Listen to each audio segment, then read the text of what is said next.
Hello everyone, and welcome back to our channel. If you're new here, be sure to hit that subscribe button for more content like this. Today, we're diving into a topic that a lot of us find daunting: how to ask someone out without fear of rejection. We all know the feeling of butterflies in your stomach, worrying about what they might say. But today, we're going to tackle this challenge head-on. We'll explore strategies to help you ask someone out with confidence and handle whatever response you get. So, let's start. Think about the last time you wanted to ask someone out. You might have felt nervous, excited, maybe even a bit scared. That's completely normal. Many of us worry about being turned down, and these fears can hold us back from taking the first step. According to psychological studies, fear of rejection tops the list of fears when it comes to dating. But what if we could shift our perspective and see asking someone out as an opportunity rather than a challenge? That's what we're going to look into today. Let's unpack the reasons behind our fears and learn how to approach this situation with a new mindset.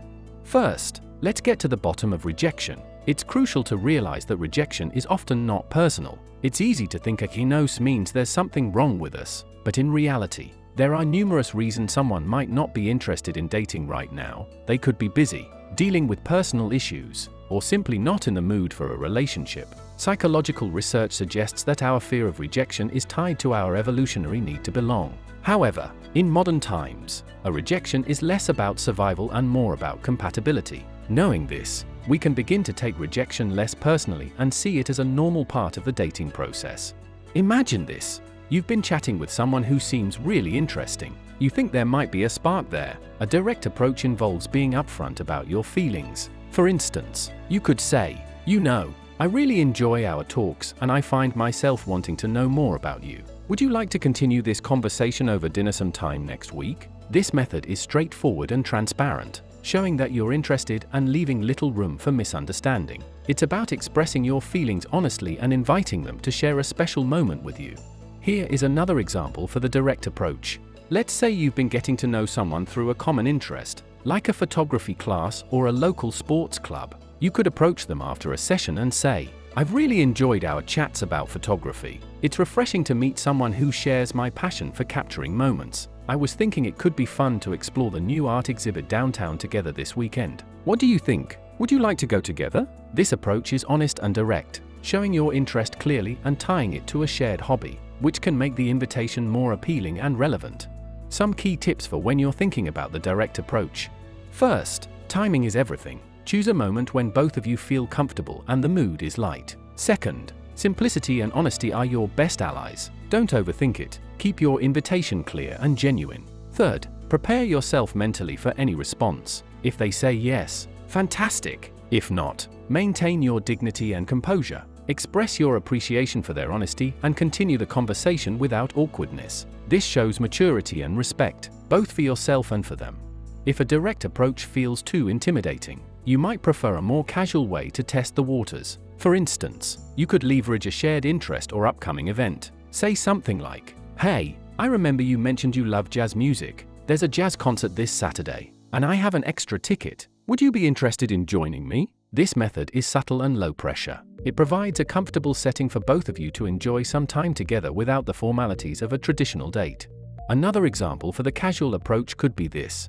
Imagine you and your interest both enjoy outdoor activities. You could say, "I heard there's a great new hiking trail that just opened up nearby, and I'm planning to check it out this weekend. A bunch of us are going. It's supposed to have some amazing views. Would you be interested in joining us? It'll be a relaxed day with good company and nature. Let me know what you think." This way of asking incorporates a group setting, which reduces the pressure of a one-on-one date and connects over a shared hobby, making it more about the enjoyment of the activity than a direct date invitation.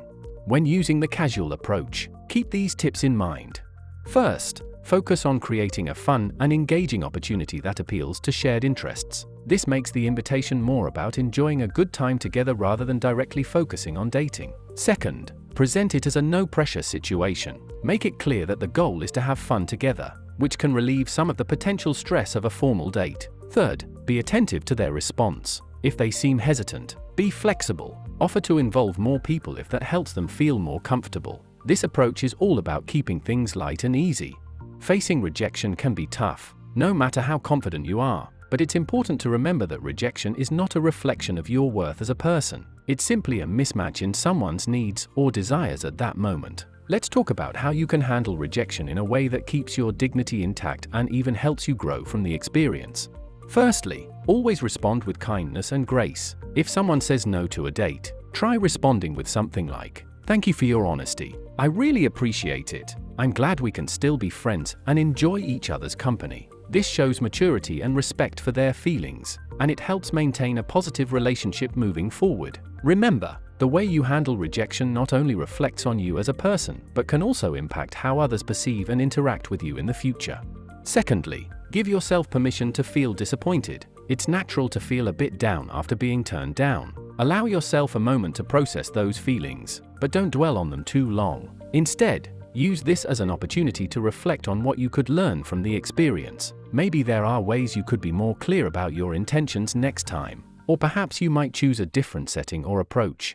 Thirdly, stay positive and keep things in perspective. Rejection is a normal part of life, and everyone goes through it. It doesn't mean you won't find the right person or that you're unlovable. It simply means this wasn't the right match at this time. Keeping a positive outlook can help you recover faster and stay open to new opportunities. Additionally, focus on self-improvement and resilience. Every rejection is an opportunity to improve yourself. Reflect on your approach, consider what you could do differently, and use the experience to strengthen your interpersonal skills. This might include working on your communication, your understanding of cues from others, or even how you handle your emotions. Lastly, continue to put yourself out there. The only sure way to never get rejected is to never try, but that also means missing out on potential connections and experiences. Embrace the courage it takes to ask someone out and recognize that each experience builds your confidence and hones your social skills. So, dust yourself off, and when you're ready, try again. Your next attempt might just lead to a wonderful new relationship. In summary, dealing with rejection is all about maintaining your self-esteem, learning from the experience, and moving forward with optimism. It's not easy, but it's a valuable part of growing as a person and finding the right connections in your life.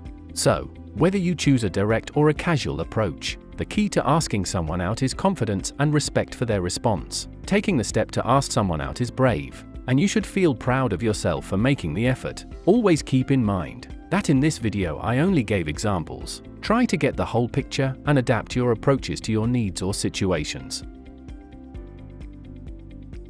Thank you so much for watching. If you liked this video, please hit that like button, subscribe if you haven't yet, and share this video with friends who might find it helpful. Drop your stories or any questions in the comments. I always love seeing your feedback and experiences. That's all for today. Keep pushing your boundaries and exploring new possibilities in your social life. Stay tuned for more videos, and as always, take care of yourselves and each other. See you next time.